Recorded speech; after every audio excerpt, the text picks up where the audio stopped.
So welcome back to the series we've been dealing with regards to the gift ministries of Christ. And we've been going through Ephesians 4, and we're talking specifically in verse 11 with regards to the five ministries of apostles, prophets, evangelists, pastors and teachers. Now we have discussed the first four, and now I'm going to talk to you about the ministry of a pastor.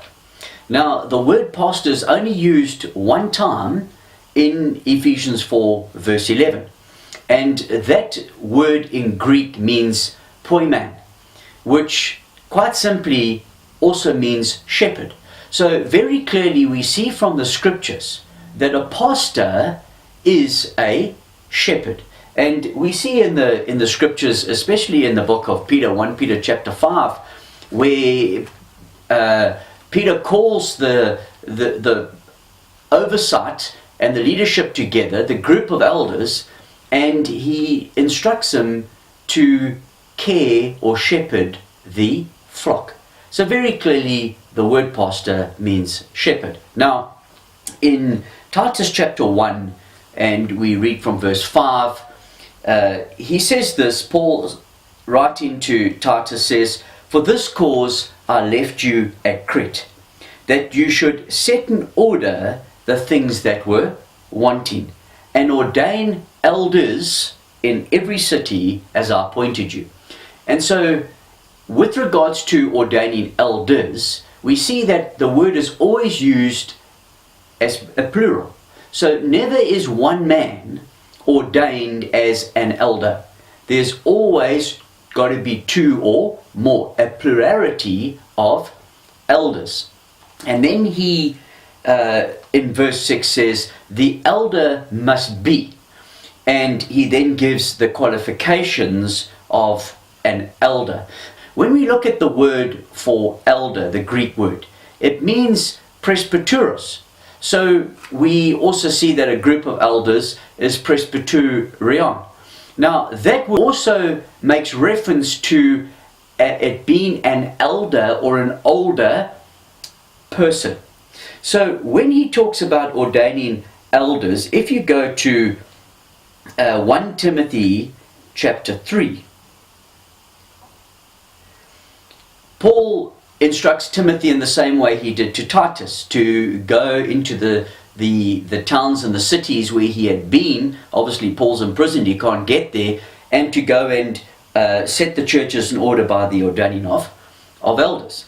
Now in 1 Timothy 3, he says this in verse 1, this saying is trustworthy, or it's a faithful saying. If a man desires the office of a bishop, he desires a good work. And then he describes now the qualifications of this bishop. The word for bishop is episkopos. So we see very clearly that a pastor is a shepherd. He is also an elder. He is also a bishop. So it's one and the self-same ministry. Yet there's much confusion in the church today with regards to there being these ministries being different ministries. And they are structured hierarchically, where you'll have a bishop at the top, and then you will have the pastor, and then under him you will have a group of elders, where in fact each one of these is exactly the same. The pastor, being the shepherd, the same word, makes reference to the responsibility of that ministry, to shepherd the flock. The word for elder simply means that it's got to be an older person, so the status of that ministry. That's why one of the qualifications of the elder is the man cannot be a novice, lest he be lifted up in pride. Then the word for bishop is making reference to the office that the man is ordained into. Now again, when we have a look at the qualifications of an elder, they are very specific in Titus and in Timothy, where Paul goes through a whole list of credentials And none of those credentials have got to do with how well the man preaches, how eloquent he is, how charismatic he is. But they've all got to do with the man's character, his testimony, his home environment. One of the qualifications is if he can't rule his own home, how can he rule in the church? And so there's a very strict qualification to the office of the bishop. So a man may have the gift of pastor, elder. That's his gift. He's a shepherd. But he needs to qualify if he ever wants to be ordained into an office. And it's the office of a bishop. And the ordaining into the office needs to be in plurality. 2 or more elders need to be ordained into that office, who then become the overseers, which is now the authority given to those men to rule the church. They are the presbytery.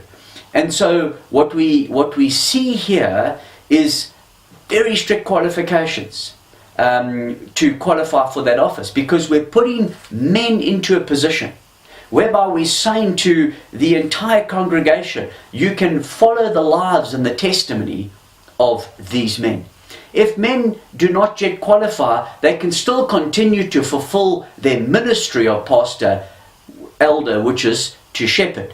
But to qualify into that office and to be ordained into that office requires that they meet all those criteria. So the office of a bishop can only be filled by the person with the gift of a pastor, a shepherd, an elder.